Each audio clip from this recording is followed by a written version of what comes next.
મિત્રો, તમારું ગુજરાતી વાર્તા ચેનલમાં દિલથી સ્વાગત છે. કહાની શરૂ કરું તેના પહેલાં વિડીયો લાઇક કરીને ચેનલ સબસ્ક્રાઈબ કરજો અને મિત્રો છેલ્લા સુધી જોજો. જેમનો દીકરો ખુદ જજ હતો તે જ અદાલતની બહાર ભીખ માગતા મળ્યા વૃદ્ધ માતા પિતા. પછી પુત્રએ જે કર્યું તે જોઈને માનવતા રોવી પડી. મિત્રો, શહેરની સૌથી મોટી અદાલતની બહાર તે દિવસે એક અજીબસી ચહલપહલ હતી. જ્યાં તીવ્ર તડકામાં લોકોની ભીડ ઉમટી પડી હતી અને દરેક વ્યક્તિ એક જ નામની ચર્ચા કરી રહી હતી, જજ રાહુલ શર્મા. માત્ર 28 વર્ષની ઉંમરમાં, પરંતુ તેના નિર્ણયોમાં એટલી કઠોરતા અને દૃઢતા હતી કે તે મોટા મોટા અપરાધીઓ પણ તેની અદાલતમાં કાપી ઉઠતા. કારણ કે કહેવાતું હતું કે તેની અદાલતમાં સત્ય સિવાય બીજું કંઈ ચાલતું નથી અને જૂઠનું કોઈ સ્થાન નથી. પરંતુ તે દિવસે અદાલતની બહાર એક એવું દ્રશ્ય હતું જેને પૂરી માનવતાને જ સવાલોના કટકરામાં ઊભી કરી દીધી અને જેને શુંને વિચારવા માટે મજબૂર કરી દીધા કે શું સાચે જ ન્યાય ફક્ત કાયદામાં જ હોય છે કે તેનો કોઈ બીજો આયામ પણ છે.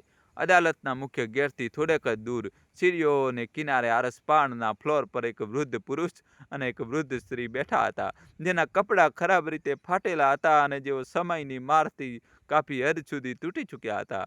તેમના ચહેરા પર ઉંમર અને જીવનની ઊંડી રેખાઓ હતી, જે બતાવતી હતી કે તેમણે કેટલો સંઘર્ષ કર્યો છે અને કેટલી પીડા સહન કરી છે. અને તેમના હાથમાં એક જૂનો તૂટેલો વાટકો હતો, જેમાં કેટલાક સિક્કા હતા જે રાહદારીઓના દિલથી દયાથી મળ્યા હતા. તે બંને ધીમા અને લાચાર અવાજે રાહદારીઓને કહી રહ્યા હતા કે બેટા, કંઈક આપી દો. ભગવાન ભલું કરશે. ભૂખ્યા છીએ અમે, કંઈ પણ આપી દો જેથી રોટલી મળી શકે. પરંતુ તેમની આંખોમાં જે અસીમ દર્દ હતું તે કોઈ પણ સિક્કા કરતાં ક્યાંય વધુ ભારે અને અર્થપૂર્ણ હતું. કારણ કે આ દર્દ ફક્ત ભૂખનું નહીં, પરંતુ એકલવાયુપણું અને પરિત્યાગનું હતું, જે આર્થિક ગરીબી કરતાં પણ વધુ ક્રૂર છે. અને બસ તે જ સમયે કાળી ચમકતી પ્રીમિયમ ગાડી અદાલતની સામે આવીને રોકાઈ, જેને જોઈને લાગતું હતું કે આ કોઈ મહત્વપૂર્ણ વ્યક્તિની છે. ડ્રાઈવરે તરત જ શ્રદ્ધા અને સન્માન સાથે દરવાજો ખોલ્યો અને બહાર નીકળ્યું એક લાંબુ ગઠીલું વ્યક્તિત્વ, જજ રાહુલ શર્મા, જે સફેદ શર્ટ અને કાળા કોટમાં હતો અને જેના ચહેરા પર એ જ સખત, કઠોર અને અલૌકિક ભાવ હતો જે તેને એટલો પ્રસિદ્ધ બનાવતો હતો. જે બાબત તે ગાડીમાંથી ઉતર્યા, બધા લોકો સન્માન અને સંભ્રમથી રસ્તો છોડવા લાગ્યા અને તેમની સામે ઝૂકવા લાગ્યા. પરંતુ ત્યારે જ અચાનક તેમની નજર તે બંને વૃદ્ધ લોકો પર પડી, જે સીડીઓની કિનારે બેસીને ભીખ માંગી રહ્યા હતા. બસ એક ક્ષણ માટે તેમની ચાલ રોકાઈ ગઈ, જાણે તેમને અચાનક કોઈ જૂની, દબાયેલી અને ભૂલાયેલી યાદે ઢંઢોળી દીધા હોય. તેમની ઊંડી આંખોમાં જાણે કોઈ ખૂબ જૂની અને દર્દનાક યાદ ઝળકી ગઈ, જે તેમના અંદર ક્યાંક ઊંડાણમાં દબાયેલી હતી. પરંતુ આગલી જ ક્ષણે તેમણે પોતાને સંભાળ્યા, પોતાના ચહેરા પર ફરીથી એ જ સખત ભાવ લાવી લીધો અને કંઈ પણ કહ્યા વિના, કોઈની સાથે નજર મેળવ્યા વિના અંદરની તરફ ઝડપથી વધી ગયા, જાણે તે કોઈ સત્યથી ભાગી રહ્યા હોય. પરંતુ કોઈએ ધ્યાન ના આપ્યું અને ન તો કોઈને ખબર પડી કે તે એક ક્ષણમાં જ્યારે તે વૃદ્ધ દંપતીને જોઈ રહ્યા હતા, તો તેમના ચહેરાની સખ્તાઈમાં એક ખૂબ જ હળવી દરાર આવી ગઈ હતી, જે તેમના ભીતરના કોઈ તૂટેલા હિસ્સાને દર્શાવી રહી હતી. તે દરાર તેમના ચહેરા પર સેકન્ડો માટે દેખાઈ અને પછી ગાયબ થઈ ગઈ, જાણે તે ક્યારેય હતી જ નહીં. પરંતુ જે કેટલાક લોકોએ જોયું તે ક્યારેય ભૂલી ન શક્યા, કારણ કે તેમણે એક જજને પહેલીવાર માણસ બનતા જોયા હતા. અંદર અદાલતની ઔપચારિક કાર્યવાહી શરૂ થઈ અને એક પછી એક કેસ આવ્યા. દરેકમાં રાહુલે પોતાની વિશિષ્ટ દૃઢતા અને સખ્તાઈથી નિર્ણયો સંભળાવ્યા. પરંતુ આજે તેમનું મન ક્યાંક બીજે હતું. તેમની એકાગ્રતા તૂટેલી હતી અને તેમના મગજમાં વારંવાર તે બંને વૃદ્ધ ચહેરા ફરી રહ્યા હતા. તે કરચલીવાળા ચહેરા, તે દર્દભરી આંખો, તે લાચાર અવાજ, તે ફાટેલા કપડાં, જે ગરીબી અને એકલવાયાપણાનું પ્રમાણ હતા. રાહુલ વારંવાર પોતાને સમજાવતો કે આ બધું તેનો માત્ર એક ભ્રમ છે. દુનિયામાં લાખો એવા લોકો છે જે ભીખ માંગે છે. દરેક વ્યક્તિમાં પોતાના જેવો ચહેરો દેખાઈ શકે છે. આ કોઈ ખાસ વાત નથી, પરંતુ તેનું દિલ માનવા તૈયાર નહોતું, કારણ કે દિલને અવારનવાર મગજ કરતાં વધુ સત્ય ખબર હોય છે. આખરે જ્યારે લંચ બ્રેકનો સમય થયો, તો રાહુલે પોતાના ચેમ્બરમાં જવાને બદલે એક બહાનું બનાવી દીધું અને ચૂપચાપ અદાલતના પાછળના રસ્તેથી બહાર નીકળી ગયો અને ઝડપથી તે જગ્યા તરફ ચાલી નીકળ્યો જ્યાં તે બંને વૃદ્ધ લોકો બેઠા હતા અને ભીખ માગી રહ્યા હતા.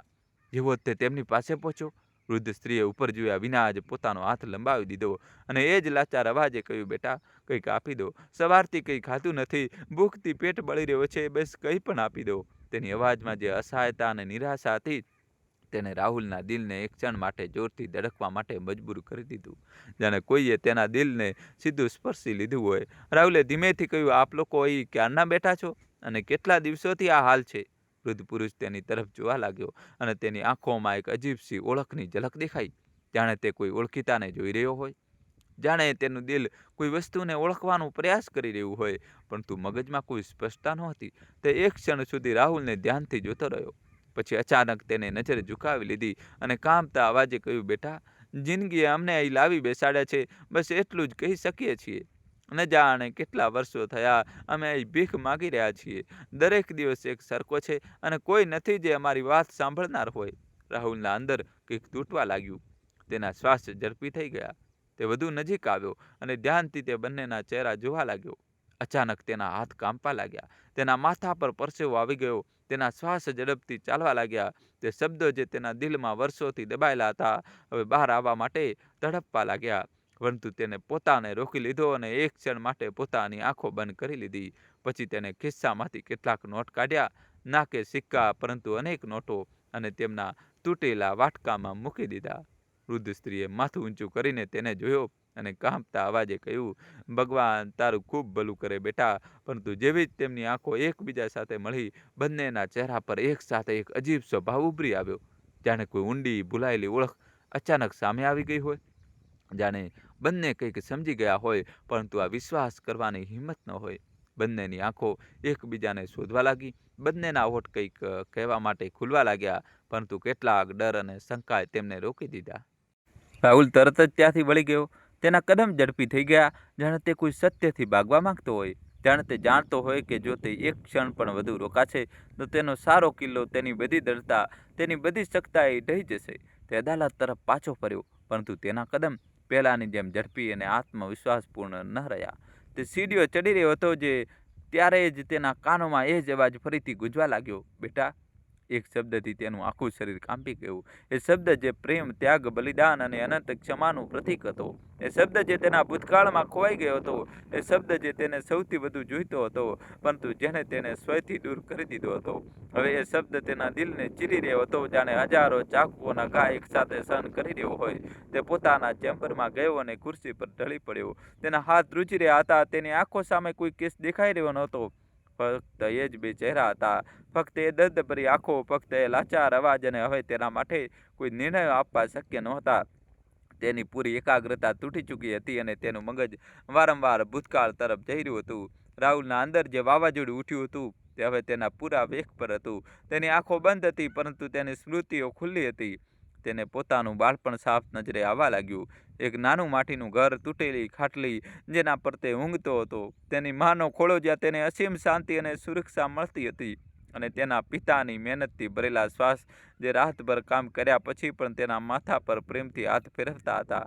તેને યાદ આવ્યું કેવી રીતે તેની માં દરરોજ રાત્રે તેના પોતાના હાથે જમાડતી હતી. ભલે તેની પાસે ખુદ ખાવા માટે કંઈ ન રહ્યું હોય, તે પહેલાં પોતાના પુત્રને જમાડી દેતી હતી, અને પિતા દિવસભર મજૂરી કર્યા પછી પોતાને બધું થાક છતાં તેની પાસે બેસતા અને કહેતા, તું મોટો માણસ બનીશ બેટા, તું ભણીશ, તું સફળ થઈશ, તું અમારું નામ રોશન કરીશ, પોતાના પરિવારને ગરીબીમાંથી બહાર કાઢીશ. અને રાહુલે એ જ કર્યું. તે ભણવામાં હોશિયાર હતો, શિક્ષકોનો પ્રિય હતો, જિલ્લામાં પ્રથમ આવ્યો, પછી રાજ્યમાં આવ્યો, પછી રાષ્ટ્રીય સ્તર પર આવ્યો. તેને વકીલ બનવા માટે સ્કોલરશિપ મળી, પછી તે ખૂબ સારો વકીલ બન્યો અને અંતે યુવાન જજ બન્યો. પરંતુ આ જ સંઘર્ષમાં ક્યાંક ખોવાઈ ગયો. આ જ પ્રગતિમાં ક્યાંક તેની માનવતા પાછળ રહી ગઈ. તેના માતા પિતાને પાછળ છોડી ગયો. તે યાદ કરતો હતો, તેમને વિચારતો, તેમના માટે ખરીદી કરવાના સપના જોતો, પરંતુ જ્યારે પણ કોઈ સહયોગી બીજા જજ વિશે કહેતો, જ્યારે પણ કોઈ વકીલ તેના કોઈ નિર્ણયના વખાણ કરતો, જ્યારે પણ સમાચારમાં તેના વિશે આવતું, તો તે પોતાની ગરીબીને યાદ કરીને શરમાતો હતો. તેને લાગતું હતું કે જો લોકોને ખબર પડી જશે કે તે એક ગરીબ પરિવારમાંથી આવ્યો છે, તો તેનો અનાદર થશે, તેની પ્રતિષ્ઠા ધરાશાયી થઈ જશે. તેથી તેને ધીમે ધીમે પોતાના મૂળિયાથી પોતાને કાપી નાખ્યો. તેને પોતાના માતા પિતાથી અંતર બનાવી લીધું. દિલ્હીમાં એક મોટો બંગલો લઈ લીધો, પ્રીમિયમ ગાડી ખરીદી, મોંઘા કપડાં પહેરવા લાગ્યો. પરંતુ દરરોજ રાત્રે જ્યારે તે એકલો હોય આ મોટા મકાનમાં, તો તેને નાનું માટીનું ઘર યાદ આવતું હતું, જ્યાં ચારે તરફ પ્રેમ હતો, જ્યાં બધી વસ્તુ સાધારણ હતી પરંતુ સાચી હતી, જ્યાં માતા પિતા તેના માટે બધું ત્યાગી દેતા હતા. અને તેને ક્યારેક ક્યારેક પોતાની માને ફોન કરવાનો પ્રયાસ કર્યો, પરંતુ શર્મના કારણે પહેલાં કોલ કાપી નાખ્યો, પછી નંબર જ બદલી નાખ્યો. હવે તે પોતાના માતા પિતા વિશે વિચારવા પણ માંગતો, તો તેને ડર લાગતો હતો કે ક્યાંક તે ફરીથી તેને ગરીબી તરફ ન ખેંચી જાય. તે હવે એક મોટો જજ બની ગયો હતો.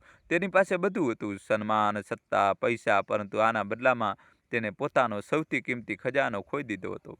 પોતાના માતા-પિતાનો પ્રેમ. હવે તે પોતાના ચેમ્બરમાં પરસેવાથી રેબઝેબ હતો. તેનું માથું ઠંડુ પડી ગયું હતું. તેનું શર્ટ પૂરી પરસેવાથી પલળી ગઈ હતી. તે ઊભો થયો અને બારી પાસે ગયો. બહાર શહેરની ભીડ હતી. લોકો પોતાનું કામ કરી રહ્યા હતા. કોઈ પણ નહોતું જાણતું કે આ મોટી અદાલતમાં એક જજ પોતાના આજે ભૂતકાળના ભૂત સામે લડી રહ્યો છે. તેને અહેસાસ થયો કે જે વૃદ્ધ લોકોને તેને ભીખ માગતા જોયા હતા તે કદાચ સાચે જ તેના માતા-પિતા જ હતા. આ વિચારીને તેનું દિલ એક ક્ષણ માટે રોકાઈ ગયું. તેને દર્પણમાં પોતાનો ચહેરો જોયો. એ ચહેરો હવે તેને પોતાનો ન લાગ્યો. એ એક અજાણ્યો ચહેરો લાગ્યો, ક્રૂર, સખત અને બેરહમ. તે રોવા લાગ્યો. પહેલીવાર આટલા વર્ષો પછી તે આંસુઓના પૂરમાં તણાઈ ગયો. તેનું છાતી ફાટવા લાગી. તેનો બધો ઘમંડ, તેની બધી દૃઢતા, તેની બધી સખ્તાઈ એક ક્ષણમાં ધરાશાયી થઈ ગઈ. તેના સહાયકને જ્યારે દરવાજા પર ટકોરો મારવો પડ્યો તો તેને તરત જ પોતાના આંસુ લૂછી લીધા અને કહ્યું કે આગામી કેસ માટે તૈયાર છું. પરંતુ તેનો અવાજ તૂટેલો હતો. સહાયકને થોડી ચિંતા થઈ, પરંતુ તેને કંઈ ન કહ્યું. રાહુલ ફરી કોર્ટરૂમ તરફ ગયો, પરંતુ આ વખતે તેની ચાલ પહેલા જેવી ઝડપી અને આત્મવિશ્વાસપૂર્ણ ન રહી. હવે તેના કદમ ધીમા હતા. હવે તેનો ચહેરો સખત નહોતો. બધાને લાગ્યું કે જજ સાહેબે આજે કંઈક અલગ છે, કંઈક ઉદાસ છે, કંઈક વિચલિત છે. આગામી કેસ શરૂ થયો. એક પુત્રનો કેસ હતો જેને પોતાના વૃદ્ધ માતા-પિતાને ઘરમાંથી કાઢી મૂક્યા હતા. પત્નીના કહેવાથી અથવા પોતાની ઈચ્છાથી તેને પોતાના જ માતા-પિતાને રોડ પર ફેંકી દીધા હતા. જ્યારે વકીલે આ કેસ રજૂ કર્યો તો રાહુલનું દિલ જોરથી ધડકવા લાગ્યું. તેને પૂરા કોર્ટરૂમમાં તેની જ વાર્તા બયાન થઈ રહી હોય. ગવાહોએ વૃદ્ધ માતા-પિતાની હાલતનો ઉલ્લેખ કર્યો, તેમની અસહાયતા, તેમની આંસુ, તેમના દર્દનું વર્ણન કર્યું. દરેક શબ્દ જાણે રાહુલના સીનામાં તીરની જેમ વાગી રહ્યો હતો. તેના હાથ કાપવા લાગ્યા. તેના મગજમાં વારંવાર એ જ સવાલ ફરવા લાગ્યો કે શું તે પણ એ જ નથી કરી રહ્યો જે આ પુત્ર કરી રહ્યો છે? શું તે પણ પોતાની માતા-પિતાને રોડ પર નથી ફેંકી આવ્યો? તો પછી તેને શું હક છે આ પુત્રને સજા આપવાનો? તેને ઊંડો શ્વાસ લીધો અને જજની જેમ પોતાનો નિર્ણય સંભળાવ્યો, પરંતુ આ વખતે તેના શબ્દોમાં પહેલીવાર માનવતા હતી. તેને કહ્યું કે જે પણ પુત્ર પોતાના માતા-પિતાને આ રીતે ત્યાગી દે છે તે ન માત્ર કાયદો તોડે છે, પરંતુ પોતાની માનવતાને પણ તોડે છે. માતા-પિતા ઈશ્વરનું રૂપ હોય છે. ધરતી પર તેમને ત્યાગવા એ સૌથી મોટું પાપ છે. જ્યારે રાહુલ કોર્ટરૂમમાંથી બહાર આવે છે અને તેને અહેસાસ થાય છે કે તેને પોતાની ભૂલ સ્વીકારવી પડશે, તેને પોતાના માતા-પિતા પાસે જવું પડશે, ભલે પરિણામ કંઈ પણ હોય. તેના દિલે એકવાર ફરીથી ધડકવાનું શરૂ કર્યું. એક નવી આશા સાથે રાહુલ કોર્ટરૂમમાંથી બહાર આવ્યો અને તેના કદમ સીધા હોસ્પિટલ તરફ વધવા લાગ્યા. તેને પોતાના સહાયકને ફોન કર્યો અને કહ્યું કે આજનો બાકીનો પ્રોગ્રામ કેન્સલ કરી દો. કેટલાક ઇમરજન્સી કારણોસર મારે જવું પડે તેમ છે. સહાયકને આશ્ચર્ય થયું, પરંતુ તે ટેવાયેલો હતો જજ સાહેબના અચાનક નિર્ણયોથી. રાહુલની ગાડી ઝડપથી શહેરની ભીડભાડવાળી સડકોને પાર કરતી મેડિકલ કોલેજ હોસ્પિટલ તરફ દોડવા લાગી. રસ્તા પર તેનું દિલ જોર-જોરથી ધડકી રહ્યું હતું. તેના માથા પર પરસેવો હતો. તેના શ્વાસ ઝડપી ચાલી રહ્યા હતા. દરેક વખતે જ્યારે ટ્રાફિક સિગ્નલ પર ગાડી રોકાતી તો તેને લાગતું કે તે પાગલ થઈ જશે. જ્યારે તે હોસ્પિટલના ગેટ પાસે પહોંચ્યો તો સૂરજ આથમવા લાગ્યો હતો અને સાંજની લાલીમાં આકાશને રંગી રહી હતી. તે ઝડપથી હોસ્પિટલમાં દોડી ગયો. રિસેપ્શન પર તેને પૂછ્યું કે બે વૃદ્ધ દર્દીઓ છે, એક પુરુષ અને એક મહિલા. કદાચ આજ બપોરે આવ્યા હોય.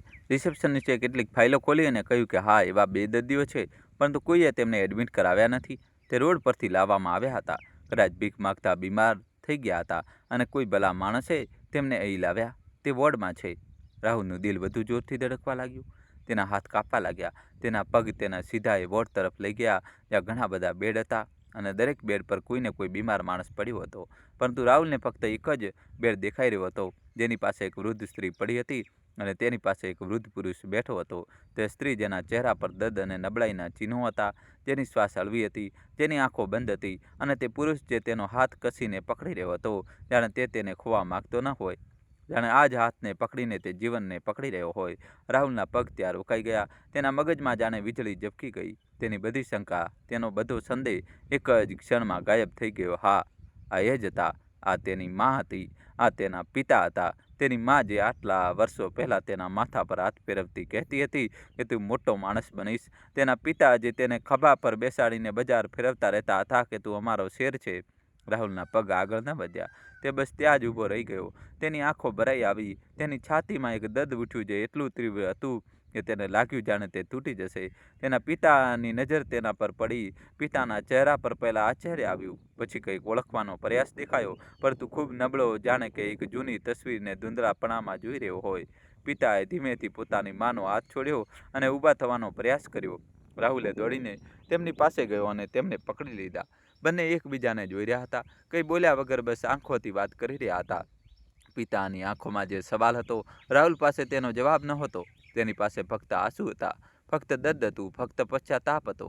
પિતાએ ધીમેથી તેના ખભા પર હાથ રાખ્યો અને કહ્યું, રાહુલ, તું? પિતાના અવાજમાં તે વિશ્વાસની કમી હતી, તેને રાહુલને વધુ તોડી નાખ્યો. હા પિતા, હું છું, આપનો રાહુલ. હું સાંભળવા આવ્યો છું આપણી બધી વાતો. હું આપને અહીંથી કાઢવા આવ્યો છું. હું આપની સંભાળ રાખવા આવ્યો છું. રાહુલના ગળામાંથી અવાજ નહોતો નીકળી રહ્યો, તે માત્ર ધ્રુજી રહ્યો હતો. પિતાની આંખોમાંથી પણ હવે આંસુ વહેવા લાગ્યા. તેમને પોતાના પુત્રને ભેટી લીધો. એક લાંબુ આલિંગન, જેમાં વર્ષોનું અંતર, વર્ષોનું દર્દ, વર્ષોનું વિરહ, બધું જ પીગળી ગયું. માતાની આંખો ત્યારે ખુલી જ્યારે રાહુલ બળબડતા તેમને કહેવા સાંભળ્યા, માતા, હું અહીં છું, હું તમારી પાસે છું. તેની માએ તેને જોયો અને જાણે 1000 વર્ષની ઊંઘમાંથી જાગી ગઈ. તેમણે પોતાના પુત્રને ઓળખી લીધો. હા, આ તેમનો રાહુલ જ હતો. તેમની ગોદમાં જે પુત્ર બેસતો હતો, તેમના હાથે ખાતો હતો, તેમની ગોદમાં ઊંઘતો હતો. માતાએ પોતાની નબળી બાહુ ઊંચી કરી અને પોતાના પુત્રને સ્પર્શવાનો પ્રયાસ કર્યો. રાહુલ તરત જ તેમની પાસે બેસી ગયો અને માતાની બાહુ તેની ચારેય તરફ બંધ થઈ ગઈ. માતા રોઈ રહી હતી, કોઈ પણ નિયંત્રણ વગર. એક માતાનું રોવું જે પોતાના પુત્રને ખોઈ ચૂકી હોય અને હવે અચાનક ફરીથી પામી ગઈ હોય. બધી નર્સો હેરાન હતી, વોર્ડમાં લોકો જોઈ રહ્યા હતા, પરંતુ કોઈને આ દૃશ્યમાં કોઈ ખામી દેખાઈ રહી નહોતી. બધાને લાગ્યું કે તેઓ પોતાના જ ઘરનું દૃશ્ય જોઈ રહ્યા છે. ડૉક્ટર આવ્યા અને રાહુલને કહ્યું કે આપની માતાની હાલત સ્થિર થઈ ગઈ છે, પરંતુ નબળાઈ ખૂબ છે. તેમને સારા ખોરાક અને સંભાળની જરૂર છે. પિતા પણ પૂરી રીતે સ્વસ્થ નથી. તેમને પણ ઘણા દિવસોથી યોગ્ય ખાનપાન મળ્યું નથી. રાહુલે તરત જ કહ્યું કે ડૉક્ટર સાહેબ, આપ ચિંતા કરશો નહીં, હું એમની પૂરી જવાબદારી લઈશ. આપ જે પણ દવા આપો, જે પણ સાવચેતી કહો, બધું જ થશે. રાત પર રાહુલ પોતાના માતા પિતાના બેડ પાસે બેસી રહ્યો. ક્યારેક માતાના માથા પર ઠંડુ તોલિયું રાખતો, ક્યારેક પિતાનો હાથ પકડતો, ક્યારેક તેમને પાણી પીવડાવતો, પરંતુ મોટા ભાગે તે બસ તેમને જોતો રહ્યો, જાણે તે દરેક ક્ષણને સાચવી લેવા માંગતો હોય, જાણે તે આ બધું ભૂલી ન જાય. સવારે જ્યારે સૂરજ નીકળ્યો તો રાહુલના ચહેરા પર રાતભરની થાક અને પશ્ચાતાપ બંને દેખાઈ રહ્યા હતા. પિતાએ તેને જોયો અને કહ્યું, બેટા, તું અહીં બેઠો છે પૂરી રાત? હા પિતા, હું અહીં છું, હવે હું હંમેશા અહીં રહીશ, રાહુલે કહ્યું. પિતાએ તેના માથા પર હાથ રાખ્યો, જાણે અત્યાર સુધીનો ગુસ્સો અને દર્દ બધું સાફ થઈ ગયું. પરંતુ સાથે જ તેમને લાગ્યું કે બેટો અહીં કેમ આવ્યો? શું વાસ્તવમાં આ તેનો પુત્ર છે કે કોઈ બીજું? તેમણે પૂછ્યું, બેટા, તું સાચે જ મારો રાહુલ છે?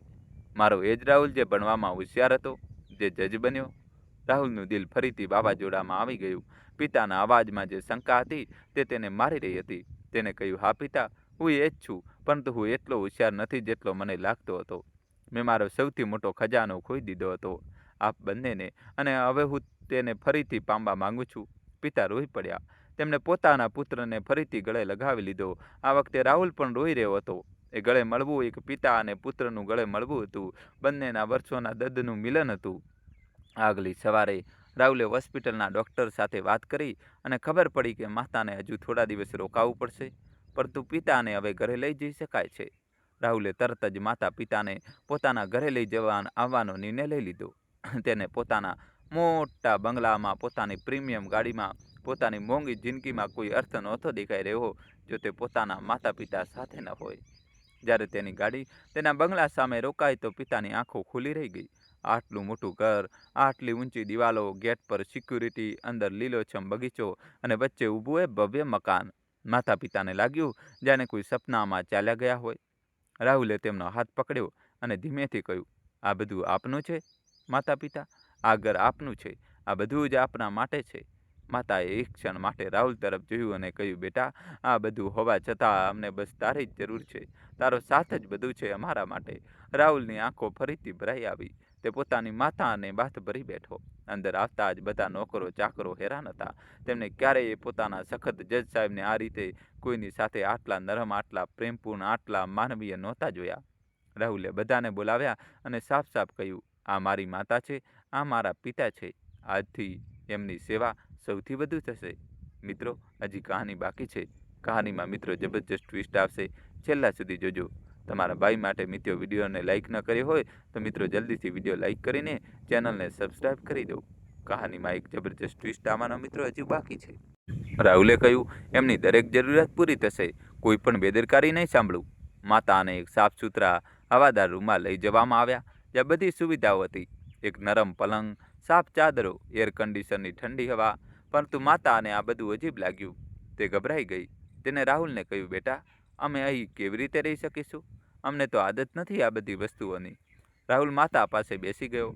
તેને માતાનો હાથ થામ્યો અને કહ્યું, માતા, આપે તો મને ગંદા પાણીથી નવડાવીને, માટીમાં રમાડીને મોટો કર્યો, મને બેકારની વાતો શીખવાડીને મોટો કર્યો. આપે તો મારા માટે બધું ત્યાગી દીધું હતું. હવે આ બધો આપનો હક છે, આ બધું આપનું છે. પોતાના પુત્રની કમાણીને પોતાના માટે વાપરવામાં શરમ ન કરો.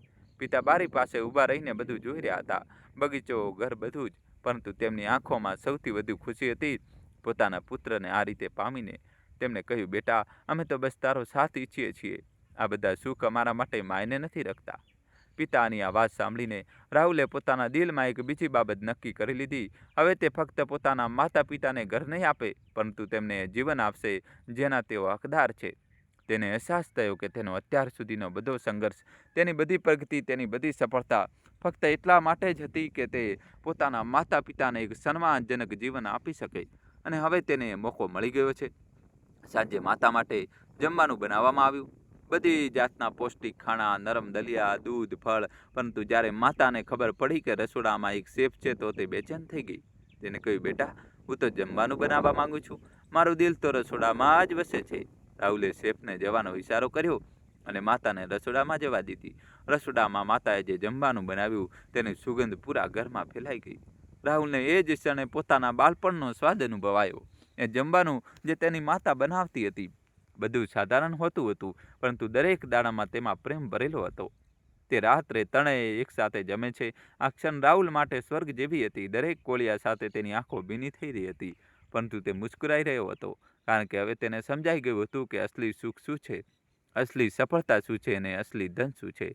અને જ્યારે રાહુલ પોતાના માતા પિતા સાથે એક નવી જિંદગીની શરૂઆત કરી ચૂક્યો છે, પરંતુ તેને ખબર છે કે અસલી પરીક્ષા હજુ બાકી છે. સમાજ શું કહેશે, લોકો શું વિચારશે, અને સૌથી મોટી વાત એ કે શું તે સાચે જ પોતાના કરેલાની ભરપાઈ કરી શકશે?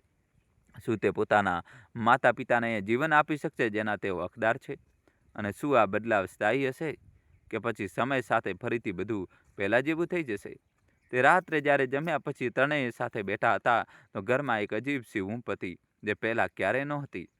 રાહુલના મોટા બંગલામાં પહેલાં ફક્ત સન્નાટો હતો, ફક્ત ઔપચારિકતા હતી, ફક્ત એકલવાયાપણું હતું. પરંતુ આજે જ્યારે માતાનું હાસ્ય ગુંજ્યું અને પિતાનો અવાજ સંભળાયો તો આખું ઘર જાણે જીવી ઉઠ્યું, જાણે કોઈએ એક મરેલા ઝાડમાં નવો જીવ નાખી દીધો હોય. રાહુલ પોતાની માતા પાસે બેઠો હતો અને પિતા સામેની ખુરશી પર બેઠા હતા. ત્રણેય ચૂપ હતા, પરંતુ આ ચૂપકી કોઈ અસહજ ચૂપકી નહોતી. આ એક એવી ચૂપકી હતી જે ખૂબ કહી રહી હતી, જે પોતાનાપણુંથી ભરેલી હતી, જે વર્ષોના અંતરને મિટાવી રહી હતી. માતાએ રાહુલનો હાથ પકડ્યો અને તેની હથેળીને દેર સુધી જોતી રહી, જાણે તે પોતાના પુત્રને ફરીથી ઓળખી રહી હોય, જાણે તે આ અહેસાસને પોતાના દિલમાં વસાવી લેવા માગતી હોય કે આ સપનું નથી, આ સત્ય છે. રાહુલે માતા તરફ જોયું અને મુસ્કુરાયો, પરંતુ તેની આંખોમાં આંસુ પણ હતા જે તે ખૂબ મુશ્કેલીથી રોકી રહ્યો હતો, કારણ કે તે હવે વધુ રોવા નહોતો માગતો. હવે તે ફક્ત ખુશ રહેવા માગતો હતો, પોતાના માતા પિતા સાથે ખુશ રહેવા માગતો હતો. પિતાએ ધીમેથી કહ્યું, બેટા, આજની રોટલી ખૂબ સ્વાદિષ્ટ લાગી. તારી માતાના હાથનું જમવાનું તો બેમિસાલ છે. રાહુલે આમાં માથું હલાવ્યું અને કહ્યું, હા પિતા, મેં ઘણી બધી હોટલોમાં ખાધું, ઘણા મોંઘા રેસ્ટોરન્ટમાં ગયો, પરંતુ માતાના હાથનો સ્વાદ ક્યાંય ન મળ્યો.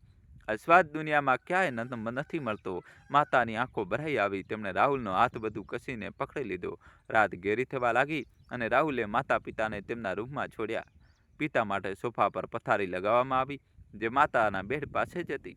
રાહુલે જાતે તેમની પથારી સરખી કરી, તેમના માટે પાણી રાખ્યું, દવાઓ રાખી અને જતા પહેલા એક ક્ષણ માટે તેમના દરવાજા પર ઊભો રહ્યો.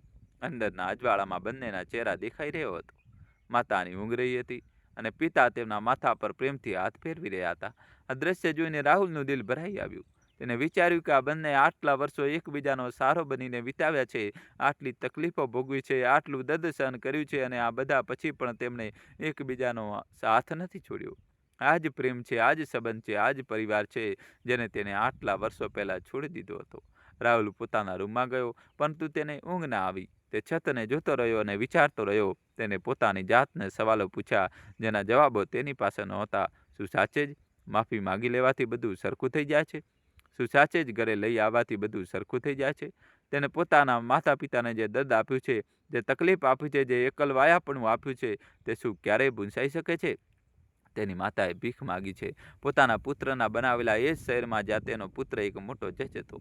આ વિચારીને રાહુલને પોતાની જાતથી ઘૃણા થવા લાગી. તે ઊભો થયો અને બારી પાસે ગયો.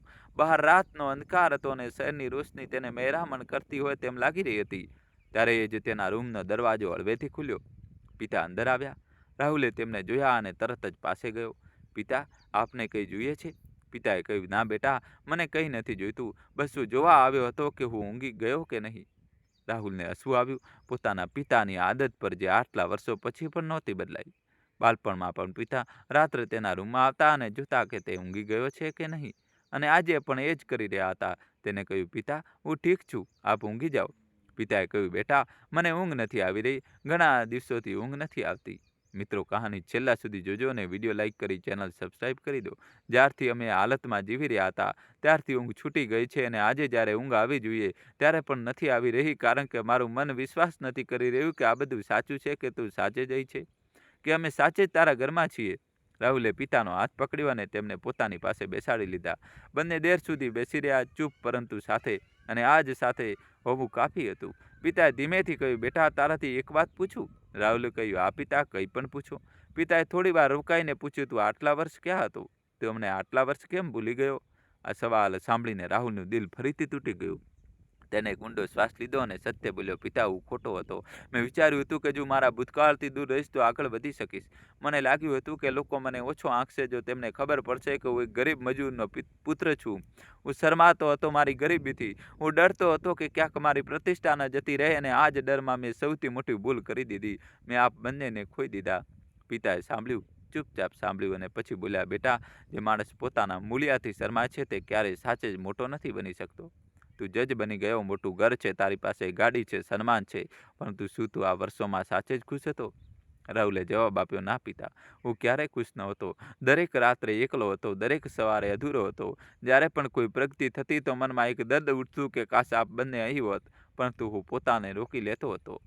પિતાએ કહ્યું, બેટા, હવે જે થઈ ગયું તે થઈ ગયું. પાછળની વાત ન કર, આગળનું વિચાર. હવે તું અમારી સાથે છે અને અમે તારી સાથે છીએ, બસ આ જ કાફી છે.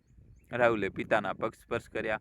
પિતાએ તેને ઊભો કર્યો અને ગળે લગાવી લીધો. આ ક્ષણ રાહુલના પૂરા જીવનની સૌથી મહત્વપૂર્ણ ક્ષણ હતી. કોઈ જજની ખુરશીથી પણ વધુ મહત્વપૂર્ણ, કોઈ પણ સન્માન અને પુરસ્કારથી પણ વધુ કિંમતી. પિતા પાછા પોતાના રૂમમાં ચાલ્યા ગયા અને રાહુલ ફરીથી પોતાની બારી પાસે આવી ગયો. પરંતુ આ વખતે બહારનો અંધકાર તેને ડરાવી રહ્યો હતો.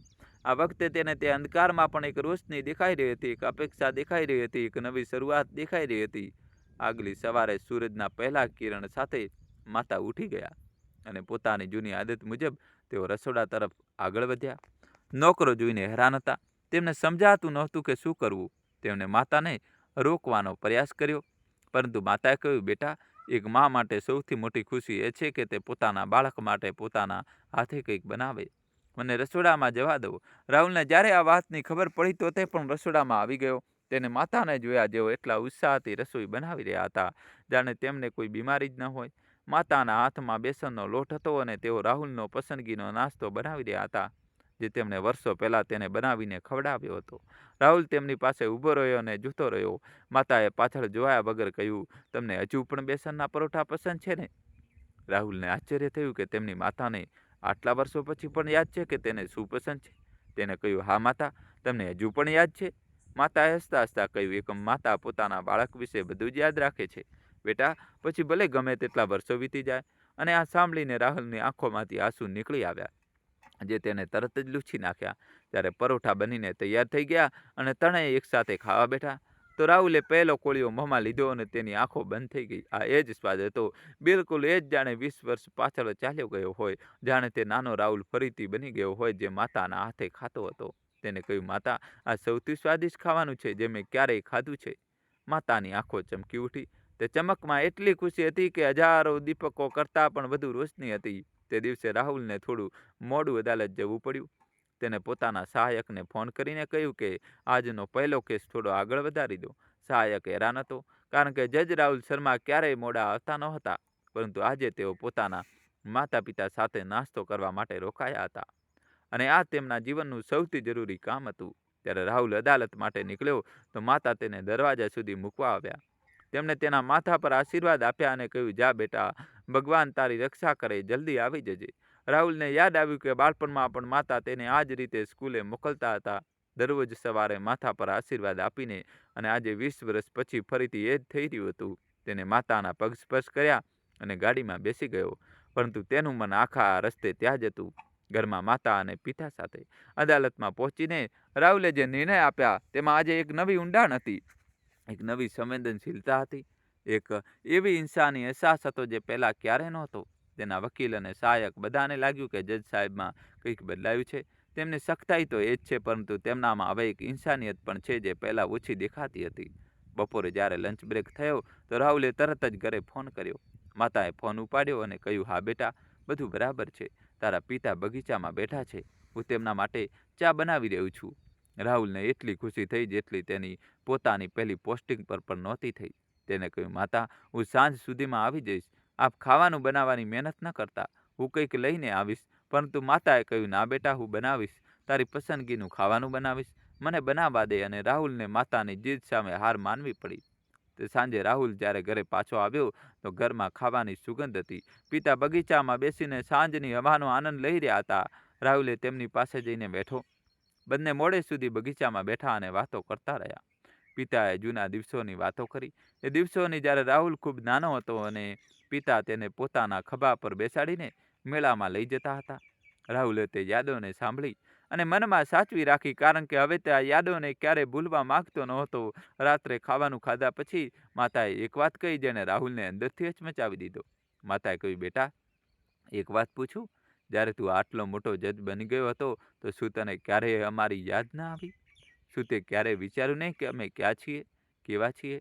રાહુલે માતાની આંખોમાં જોયું. તે આંખોમાં કોઈ ગુસ્સો નહોતો, કોઈ નારાજગી નહોતી, માત્ર એક માસૂમ સવાલ હતો, એક માનો સવાલ જે પોતાના દીકરાને સમજવા માંગે છે. રાહુલે સાચું કહ્યું, માતા, તમારી યાદ તો દરેક પળે આવતી હતી. દરેક રાત્રે જ્યારે એકલો બેસતો હતો તો તમે યાદ આવતા હતા.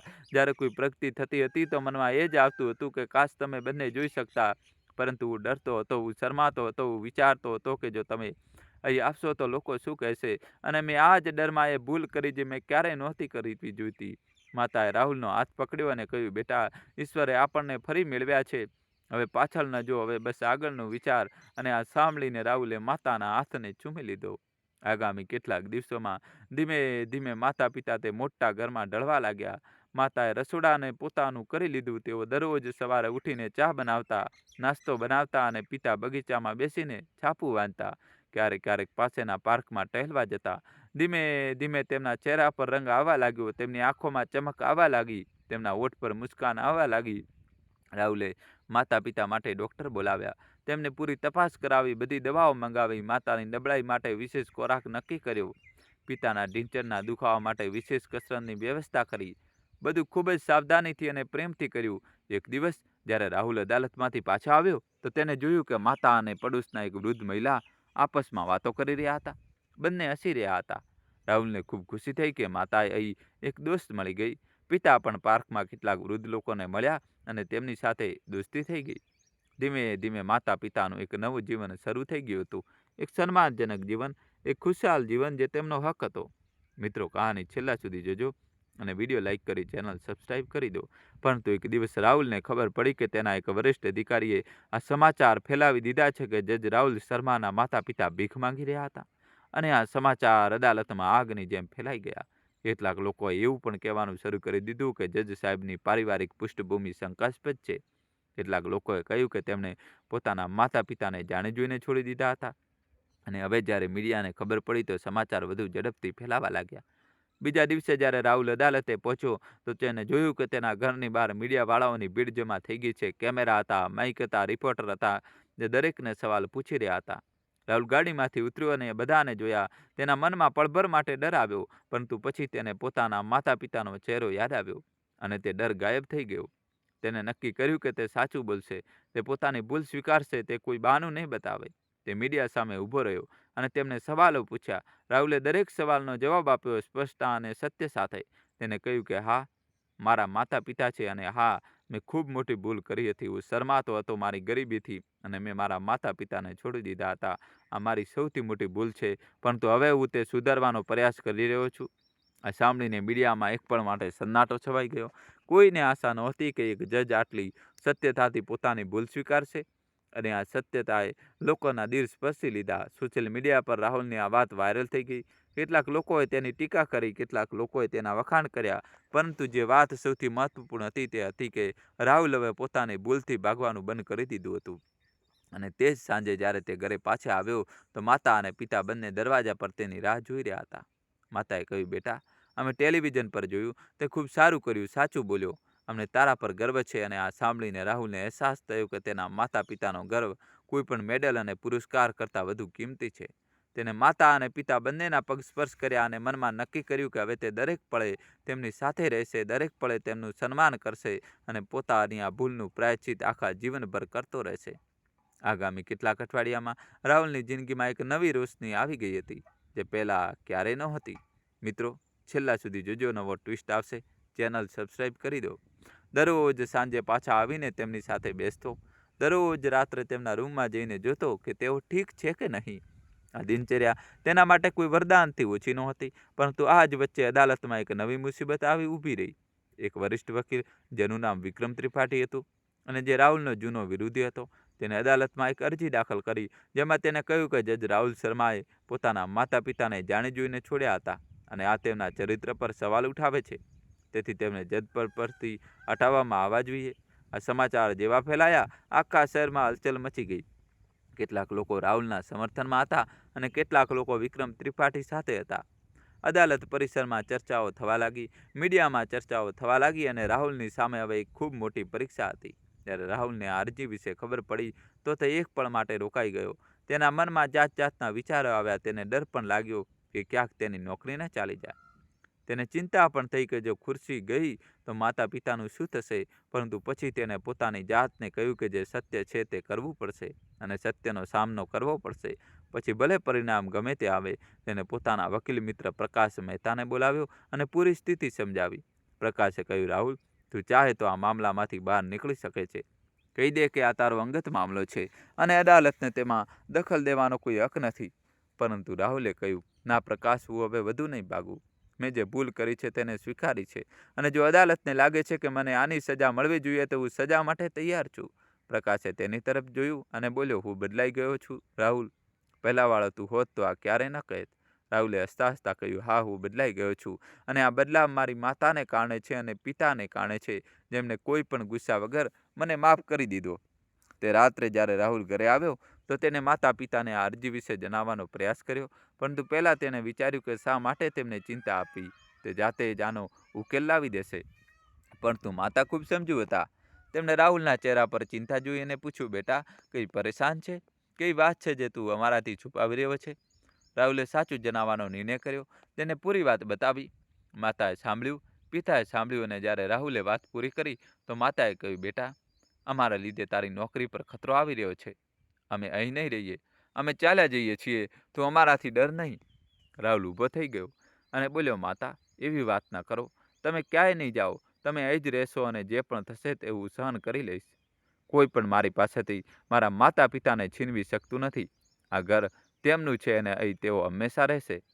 પિતાએ રાહુલની વાત સાંભળી અને તેમની આંખોમાં ગર્વના આંસુ આવી ગયા. તેમણે કહ્યું, બેટા, જે દીકરો પોતાના માતા-પિતા માટે પોતાની નોકરી પણ દાવ પર લગાવી દે, એ જ સાચો દીકરો હોય છે. તું આજે ખરેખર અમારો રાહુલ બની ગયો છે. બીજા દિવસે અદાલતમાં જ્યારે વિક્રમ ત્રિપાઠીની અરજી પર સુનાવણી શરૂ થઈ ત્યારે રાહુલ ત્યાં હાજર હતો. તેને પોતાને જજના આસન પરથી ઉતારીને એક સામાન્ય નાગરિકની જેમ અદાલત સામે ઊભો રાખ્યો. તેને કહ્યું, હું સ્વીકારું છું કે મેં ભૂલ કરી હતી. મેં મારા માતા-પિતાને છોડી દીધા હતા અને એ માટે હું શર્મિંદો છું. પરંતુ મેં મારી ભૂલ સ્વીકારી છે અને તેને સુધારવાનો પ્રયત્ન કરી રહ્યો છું. જો અદાલતને લાગે છે કે આ ભૂલ મને જજના પદ માટે અયોગ્ય બનાવે છે તો હું રાજીનામું આપવા માટે તૈયાર છું. આ સાંભળીને આખી અદાલતમાં સન્નાટો છવાઈ ગયો. કોઈને પણ આશા નહોતી કે રાહુલ આટલી સચ્ચાઈથી અને આટલી નમ્રતાથી પોતાની વાત મૂકશે. વિક્રમ ત્રિપાઠી પણ એક ક્ષણ માટે નિશબ્દ થઈ ગયા. તેમને આશા હતી કે રાહુલ પોતાના બચાવમાં આવશે અને બહાના બનાવશે, પરંતુ રાહુલે એવું કંઈ જ ન કર્યું. મિત્રો, હજી કહાની બાકી છે. અમારી સાથે છેલ્લા સુધી જોડાયેલા રહેજો. હજી સુધી વિડીયોને લાઇક ન કર્યો હોય તો મિત્રો વિડીયોને લાઇક કરીને ચેનલને દોસ્તો જલ્દીથી સબસ્ક્રાઈબ કરી દો. મુખ્ય ન્યાયાધીશ શ્રી રામેશ્વર દાસ, જેઓ એક ખૂબ જ વરિષ્ઠ અને અનુભવી ન્યાયાધીશ હતા, તેમણે રાહુલ સામે જોયું અને કહ્યું, રાહુલ શર્મા, તમારી સચ્ચાઈ અને પ્રામાણિકતા તમને દોષી નહીં પણ મહાન બનાવે છે. જે માણસ પોતાની ભૂલ સ્વીકારી શકે અને તેને સુધારવાનો પ્રયત્ન કરે તે અયોગ્ય નહીં પરંતુ સૌથી વધુ યોગ્ય છે. આ અરજી ફગાવી દેવામાં આવે છે અને જજ રાહુલ શર્મા પોતાના પદ પર બન્યા રહેશે. મિત્રો, કહાની છેલ્લા સુધી જોજો અને ચેનલ સબસ્ક્રાઈબ કરી દો. મુખ્ય ન્યાયાધીશના નિર્ણય પર આખી અદાલત તાળીઓના ગડગડાટથી ગુંજી ઉઠી. રાહુલે રાહતનો શ્વાસ લીધો અને એ જ ક્ષણે તેને નક્કી કર્યું કે હવે તે પોતાના માતા પિતાની સેવા કરવાની સાથે સાથે સમાજના બાકીના વડીલો માટે પણ કંઈક કરશે. તે સાંજે જ્યારે રાહુલ ઘરે પાછો ફર્યો અને માતા પિતાને ખુશખબરી સંભળાવી તો બંનેની આંખો ભરાઈ આવી. માતાએ ભગવાનનો આભાર માન્યો અને પિતાએ રાહુલને ગળે લગાવ્યો. તે રાત્રે રાહુલે પોતાના રૂમમાં બેસીને એક યોજના બનાવી. તેને વિચાર્યું કે એકલા તેના માતા પિતા જ નહીં પરંતુ આ શહેરમાં ન જાણે કેટલા એવા વડીલો છે જેમને તેમના દીકરાઓએ છોડી દીધા છે, જેમને રસ્તાઓ પર ભીખ માંગવી પડે છે, જેમની પાસે ન ઘર છે, ન ખાવાનું છે, ન સન્માન છે. તેને નક્કી કર્યું કે તે બધા માટે એક આશ્રય બનાવશે જ્યાં તેમને સન્માન સાથે જીવવાની તક મળે. બીજા દિવસે રાહુલે પોતાના પિતા સાથે આ વિચાર વિશે વાત કરી. પિતાએ તેની પૂરી વાત સાંભળી અને તેમની આંખો ચમકી ઉઠી.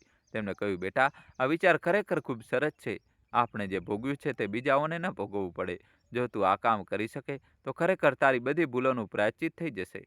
માતાએ પણ કહ્યું, હા બેટા, ભગવાનને તને આ તક આપી છે, એને ગુમાવતો નહીં. રાહુલે તરત જ કામ શરૂ કર્યું. તે શહેરના કેટલાક મુખ્ય વેપારીઓને મળ્યો અને તેમને પોતાની યોજના જણાવી. કેટલાકે તરત જ મદદ કરવાનું વચન આપ્યું, કેટલાકે થોડો વિચારવાનો સમય માંગ્યો, પરંતુ રાહુલે હાર ન માની. તે દરેક વ્યક્તિ પાસે ગયો, દરેકને સમજાવ્યું, પોતાની ભૂલની વાર્તા સંભળાવી અને બતાવ્યું કે આશ્રય શા માટે જરૂરી છે. ધીમે ધીમે લોકો જોડાવા લાગ્યા, પૈસા આવવા લાગ્યા, જમીન મળી અને નિર્માણ કાર્ય શરૂ થઈ ગયું. આ આખા કામમાં રાહુલે પોતાના માતા પિતાને પણ સામેલ કર્યા. તે દર સાંજે તેમને નિર્માણ સ્થળ પર લઈ જતો અને બતાવતો કે કામ કેવી રીતે આગળ વધી રહ્યું છે. માતા ખૂબ ખુશ થતી હતી. આ બધું જોઈને તે કહેતી કે જ્યારે આશ્રય બનશે ત્યારે તેમાં રહેતા દરેક વડીલ માટે હું પોતે જમવાનું બનાવીશ. રાહુલ હસી પડતો અને કહેતો કે માતા, તમે ખૂબ નબળા છો, તમારે આરામ કરવો જોઈએ. પરંતુ માતા કહેતી, બેટા, એક માતા ત્યાં સુધી નબળી નથી હોતી જ્યાં સુધી તેની પાસે તેના બાળકોનો પ્રેમ હોય, અને હવે મારી પાસે તારો પ્રેમ છે તો હું ક્યારેય નબળી નથી. એક દિવસ જ્યારે રાહુલ અદાલતમાં હતો ત્યારે તેની પાસે એક ખૂબ જ અજીબ કેસ આવ્યો. શિવનાથ પ્રસાદ નામના એક વડીલ પુરુષ હતા. તેમણે પોતાના દીકરા સામે કેસ કર્યો હતો. દીકરાએ તેમને ઘરમાંથી કાઢી મૂક્યા હતા. તેમની જમીન હડપી કરી લીધી હતી અને હવે તે વડીલ રસ્તા પર હતા. જ્યાં શિવનાથ પ્રસાદને અદાલતમાં લાવવામાં આવ્યા ત્યારે રાહુલે તેમના ચહેરા પર એ જ દર્દ જોયું તેને પોતાના પિતાના ચહેરા પર જોયું હતું. એ જ મજબૂરી, એ જ એકલતા, એ જ ભાગી પડેલી હાલત. રાહુલે કેસ ખૂબ ધ્યાનથી સાંભળ્યો, બધા સાક્ષીઓને સાંભળ્યા, બધા પુરાવા જોયા અને પછી જે નિર્ણય સંભળાવ્યો તે અભૂતપૂર્વ હતો. તેને દીકરાને માત્ર જમીન પર પાછી આપવાનો આદેશ જ ના આપ્યો, પરંતુ એ પણ કહ્યું કે તે દર મહિને તેના પિતા એક નિશ્ચિત રકમ આપશે અને તેમની સંભાળ રાખશે. જો તે એવું નહીં કરે તો તેને જેલ જવું પડશે. આ નિર્ણય સાંભળીને આખી અદાલતમાં સન્નાટો છવાઈ ગયો. પછી લોકો તાળીઓ પાડવા લાગ્યા. શિવનાથ પ્રસાદની આંખોમાં આંસુ હતા, પરંતુ આ ખુશીના આંસુ હતા. તેમણે રાહુલનો આભાર માન્યો અને કહ્યું, જજ સાહેબ, ભગવાન તમને ખુશ રાખે, તમે મને ન્યાય આપ્યો. આ નિર્ણયના સમાચાર જ્યારે છાપાઓમાં આવ્યા ત્યારે લોકોએ રાહુલની ખૂબ પ્રશંસા કરી. કેટલાક છાપાઓએ લખ્યું કે જજ રાહુલ શર્માએ પોતે પોતાની ભૂલમાંથી શીખીને હવે સમાજને એક નવી દિશા આપી છે. કેટલાક લોકોએ તેમને માતા પિતાના મસીહા કહ્યા. આ બધું વાંચીને રાહુલને સારું લાગ્યું, પરંતુ તેને ખબર હતી કે હજુ ઘણું કામ બાકી છે. તે સાંજે જ્યારે તે ઘરે આવ્યો ત્યારે માતાએ કહ્યું, બેટા, આજે છાપામાં તારા વિશે વાંચ્યું, તે ખૂબ સારું કર્યું એ વડીલ સાથે. ઈશ્વર તને વધુ શક્તિ આપે. રાહુલે માતાના પગ સ્પર્શ કર્યા અને કહ્યું, માતા, આ બધું તમારી અને પિતાની વજહથી થયું છે. તમે બંને મને શીખ્યું છે કે સાચો માણસ કેવી રીતે બનવું. એક રાત્રે જ્યારે બધા ઊંઘી ગયા હતા ત્યારે રાહુલ બગીચામાં એકલો બેઠો હતો અને તારાઓને જોઈ રહ્યો હતો. તેને અચાનક અહેસાસ થયો કે જિંદગીમાં સૌથી મોટી પ્રગતિ પૈસા કે પદ નથી હોતા. સૌથી મોટી પ્રગતિ હોય છે જ્યારે માણસ પોતાની ભૂલો સ્વીકારીને તેને સુધારવાની હિંમત બતાવે. તેને આકાશ તરફ જોયું અને મનમાં ઈશ્વરનો આભાર માન્યો કે તેમણે તેને આ તક આપી. એ તક જે ઘણા લોકોથી નથી મળતી. ધીમે ધીમે તે આશ્રમ પૂરો થવા લાગ્યો. તેને દિવાલો ઊભી થઈ, ઓરડાઓ બન્યા, રસોડું બન્યું, બગીચો બનાવવામાં આવ્યો. અને એક દિવસ જ્યારે રાહુલ પોતાના માતા પિતાને ત્યાં લઈને ગયો અને તેમને બતાવ્યું, ત્યારે માતાની આંખો ભરાઈ આવી. તેમણે કહ્યું, બેટા, જ્યારે હું અને તારા પિતા રસ્તા પર હતા ત્યારે અમે ક્યારેય નહોતું વિચાર્યું કે એક દિવસ એવી જગ્યા હશે જ્યાં અમારા જેવા લોકોને સન્માન મળશે. તે આ બધું બનાવ્યું. આ તારી સૌથી મોટી સિદ્ધિ છે. પિતાએ કહ્યું, બેટા, અમને તારા પર ગર્વ છે. અને આ શબ્દો રાહુલ માટે કોઈ પણ પુરસ્કાર કરતાં વધુ કિંમતી હતા. ઉદ્ઘાટનના દિવસે રાહુલે નક્કી કર્યું કે રિબન કાપવાનું કામ તેના પિતા કરશે. અને જ્યારે પિતાએ ધ્રુજતા હાથે રિબન કાપી ત્યારે તાળીઓના ગડગડાટથી આખું આશ્રય સ્થાન પરિસર ગુંજી ઉઠ્યું. તે દિવસે રાહુલે મંચ પર ઊભા રહીને જે ભાષણ આપ્યું તે સાંભળીને સૌની આંખો ભરાઈ આવી. તેને કહ્યું કે મેં મારી જિંદગીમાં સૌથી મોટી ભૂલ કરી હતી જ્યારે મેં મારા માતા પિતાને છોડી દીધા હતા, પરંતુ ઈશ્વરે મને માફ કર્યું અને મને એક તક આપી કે હું મારી ભૂલ સુધારી શકું. આજે આશ્રય એ જ પ્રાયશ્ચિતનો એક ભાગ છે. એ દેતા દરેક વડીલને સન્માન મળશે, પ્રેમ મળશે અને એક પરિવાર મળશે. આશ્રયના ઉદ્ઘાટન પછીના દિવસો રાહુલના જીવનમાં એક નવી ઉર્જા લઈને આવ્યા હતા. દરરોજ સવારે તે પોતાના માતા પિતા સાથે ઉઠતો, તેમની સાથે નાસ્તો કરતો, તેમની સાથે બગીચામાં બેસતો અને પછી અદાલત જતો. પરંતુ હવે તેનું અદાલત જવું પહેલાં જેવું નહોતું. પહેલાં તે અદાલતમાં જતો હતો તો માત્ર એક જજની જેમ હતો, જે કાયદાના પુસ્તકોથી નિર્ણયો સંભળાવતો હતો. પરંતુ હવે તે એક એવા માણસની જેમ જતો હતો જેને પોતે જીવનનું કડવું સત્ય ચાખ્યું હતું અને જેને ખબર હતી કે કાયદા કરતાં પણ મોટી કોઈ વસ્તુ હોય છે અને તે છે ઇન્સાનિયત, માનવતા. તેના નિર્ણયોમાં હવે એક અલગ જ ઊંડાણ હતું, એક અલગ જ સંવેદનશીલતા હતી. જે લોકો પહેલાં તેનાથી ડરતા હતા તેઓ હવે તેનું સન્માન કરતા હતા. જે લોકો પહેલાં તેને માત્ર એક કડક જજ સમજતા હતા તેઓ હવે તેને એક સાચો માણસ સમજતા હતા. અને આ બદલાવ રાહુલના અંદરથી આવ્યો હતો, બહારથી નહીં. એક દિવસ જ્યારે રાહુલ આશ્રયમાં ગયો તો તેને જોયું કે ત્યાં પહેલાંથી જ કેટલાક વડીલો આવી ગયા હતા જેમણે તેમના બાળકોને છોડી દીધા હતા. એક વડીલ મહિલા હતા જેમનું નામ સરસ્વતી દેવી હતું અને તેઓ પોતાના દીકરાની પ્રતીક્ષામાં દરરોજ દરવાજે બેસતા હતા. તેમને આશા હતી કે તેમનો દીકરો એક દિવસ આવશે અને તેમને પાછા લઈ જશે. ત્યારે રાહુલે તેમના વિશે સાંભળ્યું તો તેનું દિલ ભારે થઈ ગયું. તે તેમની પાસે ગયો અને તેમની બાજુમાં બેસી ગયો. સરસ્વતી દેવીએ તેને જોયો અને મલકાઈ. તેમણે કહ્યું, બેટા, શું તું મારા દીકરાના કોઈ સમાચાર લાવ્યો છે? રાહુલના મનમાં એક દર્દ ઉઠ્યું. તેણે તેમનો હાથ પકડ્યો અને કહ્યું, ના માતા, પરંતુ હું અહીં છું અને જ્યાં સુધી તમારો દીકરો નથી આવતો ત્યાં સુધી હું તમારો દીકરો છું. આ સાંભળીને સરસ્વતી દેવીની આંખોમાંથી આંસુ વહી ગયા. તેમણે રાહુલના માથા પર હાથ મૂક્યો અને આશીર્વાદ આપ્યા, બેટા, તું ખૂબ સારો છે, ભગવાન તને ખુશ રાખે. રાહુલે તે ક્ષણે અનુભવ્યું કે તેને જે શાંતિ મળી રહી છે તે કોઈ પણ પદ કે પુરસ્કારથી નથી મળી શકતી. તે જ દિવસે તેને આશ્રય માટે કેટલાક નવા નિયમો બનાવ્યા. તેને કહ્યું કે અહીં રહેતા દરેક વડીલ સાથે પરિવારના સભ્ય જેવો વ્યવહાર કરવામાં આવશે. તેમને ક્યારેય એવું અનુભવવા દેવામાં નહીં આવે કે તેઓ કોઈની દયા પર જીવી રહ્યા છે. અહીં દરેકનું સન્માન થશે, દરેકનો અભિપ્રાય મહત્વ ધરાવશે અને અહીં રહેતા દરેક વડીલે તેને પોતાનું ઘર સમજીને રહેવાનું રહેશે. આ નિયમો સાંભળીને આશ્રયના તમામ કર્મચારીઓ ખૂબ પ્રભાવિત થયા અને તેમણે વચન આપ્યું કે તેઓ આ નિયમોનું પાલન કરશે. કેટલાક અઠવાડિયા પછી એક એવી ઘટના બની જેને રાહુલને અંદરથી હચમચાવી મૂક્યો. એક દિવસ તે અદાલતમાં હતો ત્યારે તેના સહાયકે જણાવ્યું કે બહાર એક યુવક ઊભો છે જે તેને મળવા માંગે છે. રાહુલે કહ્યું કે પછીથી મળીશું, પરંતુ સહાયકે કહ્યું કે તે યુવક ખૂબ પરેશાન દેખાઈ રહ્યો છે અને રોઈ રહ્યો છે. રાહુલે તેને અંદર બોલાવ્યો. યુવકનું નામ મોહિત વર્મા હતું. માંડ 20-22 વર્ષનો હશે. તેની આંખો લાલ હતી અને ચહેરા પર પસ્તાવો સ્પષ્ટ દેખાતો હતો. તેને રાહુલ સામે બેસીને કહ્યું, જજ સાહેબ, મને માફ કરી દો, મેં ખૂબ મોટી ભૂલ કરી છે. રાહુલે પૂછ્યું, શું થયું બેટા? શાંત થઈને બતાવ. મોહિતે રોતા રોતા કહ્યું, જજ સાહેબ, મેં મારા પિતાને ઘરમાંથી કાઢી મૂક્યા હતા મારી પત્નીના કારણે, અને હવે તેમને શોધતા ખબર પડી કે તેઓ તમારા આશ્રયમાં છે. હું તેમને પાછા લેવા આવ્યો છું, પરંતુ મને ડર છે કે તેઓ મને માફ નહીં કરે. રાહુલે મોહિતને ધ્યાનથી જોયો. તેને પોતાનો ભૂતકાળ યાદ આવ્યો. એ જ ભટકાવ અને એ જ ભૂલ, એ જ પસ્તાવો. તેને મોહિતનો ખભો થાબડ્યો અને કહ્યું, બેટા, માતા પિતા ક્યારેય માફ કરવાનું નથી છોડતા, એ તેમનો સ્વભાવ છે. તું જા અને તેમને મળ. પરંતુ એક વાત યાદ રાખ કે માફી માગવી પૂરતી નથી. અસલી કામ તો એ છે કે આગળથી ક્યારેય આ ભૂલ ન થાય. મોહિતે માથું હલાવ્યું અને આશ્રય તરફ ચાલ્યો ગયો. રાહુલે તેના સહાયકને કહ્યું કે તે પણ આશ્રય જવા માંગે છે. આજે વહેલા નીકળીશું. સાંજે જ્યારે રાહુલ આશ્રય પહોંચ્યો તો તેને જોયું કે એક વડીલ અને મોહિત એકબીજાને ભેટી રહ્યા હતા. બંને રોઈ રહ્યા હતા. વડીલે પોતાના દીકરાને માફ કરી દીધો હતો. આ દ્રશ્ય જોઈને રાહુલની આંખો પણ ભરાઈ આવી. તેને લાગ્યું કે તેણે જ આશ્રય બનાવ્યો છે તે માત્ર વડીલોને આશ્રય આપવા માટે નથી, પરંતુ વિખરાયેલા પરિવારોને ફરીથી જોડવા માટે પણ છે. આ અહેસાસે તેને વધુ ઉત્સાહિત કર્યો. તેને આશ્રયમાં એક નવો કાર્યક્રમ શરૂ કર્યો, જેમાં દર મહિને એક દિવસ એવા બાળકોને બોલાવવામાં આવતા હતા જેણે પોતાના માતા પિતાને છોડી દીધા હતા. તેમને તેમના માતા પિતા સાથે મિલાવવામાં આવતા, તેમની વચ્ચે વાતચીત કરાવવામાં આવતી અને પ્રયત્ન કરવામાં આવતો કે તૂટેલા સંબંધો ફરીથી જોડાઈ શકે.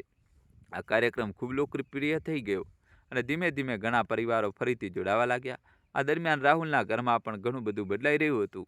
માતાની તબિયત ધીમે ધીમે સારી થઈ રહી હતી. તેમના ચહેરા પર રંગ આવી ગયો હતો.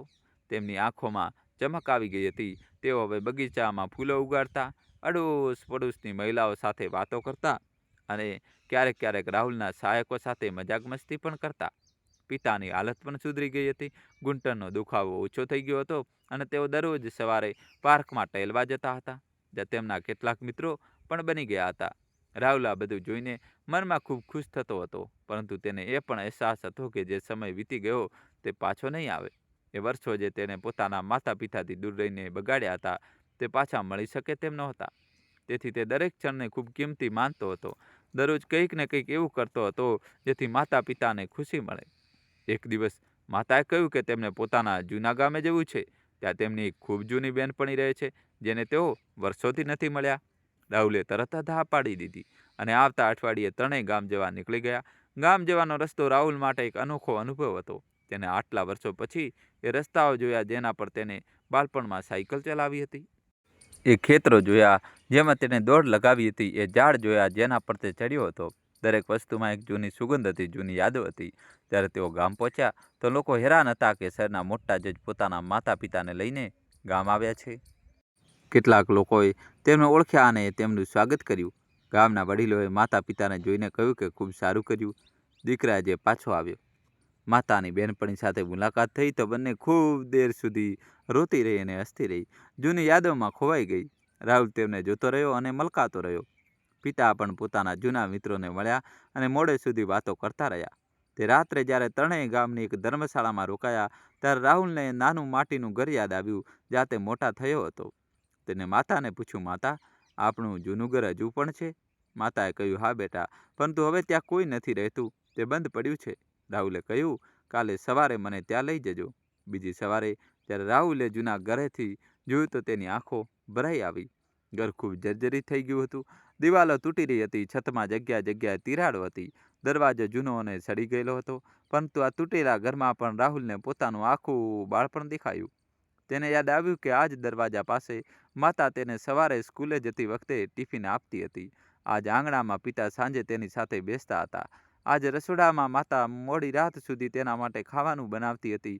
રાહુલે દરવાજાને સ્પર્શ કર્યો અને તેની આંખોમાંથી આંસુ વહી ગયા. તેને માતાને કહ્યું, માતા, હું આ ઘરને સમરાવવા, સુધરાવવા માંગુ છું. આને સુંદર બનાવવા માંગુ છું, જેથી આપણે જ્યારે પણ અહીં આવીએ તો અહીં રહી શકીએ.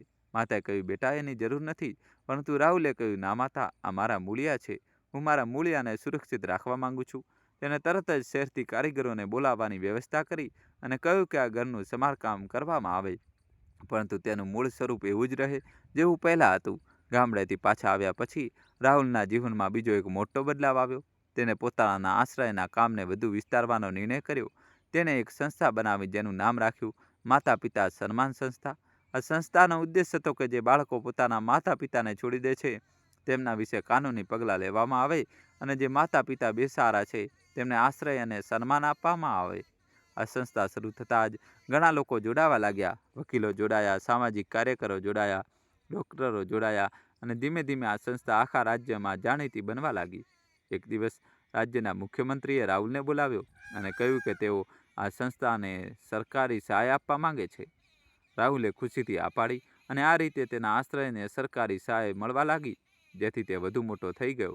તે દિવસે જ્યારે રાહુલ ઘરે આવ્યો અને માતા પિતાને આ સમાચાર સંભળાવ્યા ત્યારે માતાએ ભગવાનનો આભાર માન્યો અને પિતાએ કહ્યું, બેટા, આજે તે ખરેખર એ કરી બતાવ્યું જે ખૂબ જ ઓછા લોકો કરી શકે છે.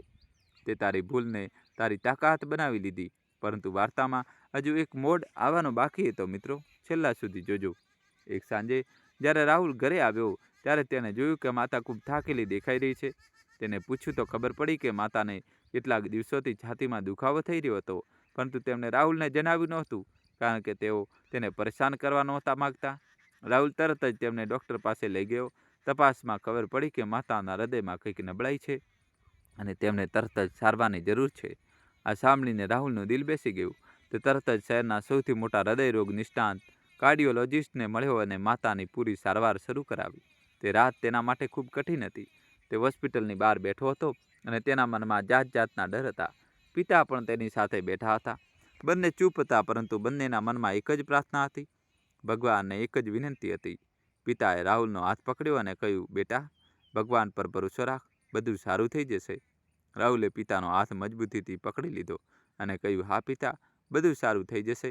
ડૉક્ટરે કેટલાક કલાકો પછી બહાર આવીને કહ્યું કે ગભરાવાની જરૂર નથી, સમયસર આવી ગયા એટલે સારવાર શરૂ થઈ ગઈ છે, થોડા દિવસોમાં સાજા થઈ જશે. રાહુલે રાહતનો શ્વાસ લીધો, પરંતુ તેના મનમાં એક નવો વિચાર આવ્યો. તેને વિચાર્યું કે જો આજે માતાની આ હાલત હોત અને તે એમની પાસે ન હોત તો શું થાત? અને તેને અહેસાસ થયો કે તે આ વિચાર માત્રથી સહન કરી શકે તેમ નથી. તેથી તેની સંકલ્પ વધુ દૃઢ થઈ ગયો કે તે ક્ષણે ક્ષણે માતા પિતાની સાથે રહેશે.